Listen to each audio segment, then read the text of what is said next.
એક કામ હરખું આવડતું નથી અને પાછું હું શીખવાડું તો મારી સામું બોલસ.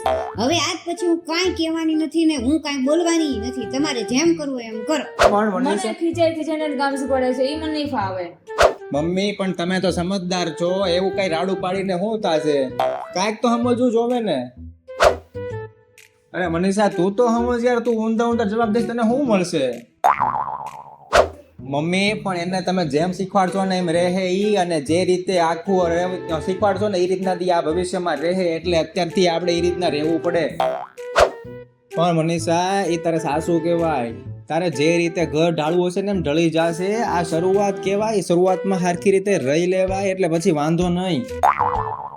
મમ્મી પણ આપણા પરિવારમાં પોતાના માણસોનું ખરાબ બોલીને શું થશે, શું મળશે? તો મનીષા તારું જ પરિવાર કહેવાય, તારા જ પરિવારમાં તું સાસુ વિશે ખરાબ બોલીશ તો તને શું મળશે?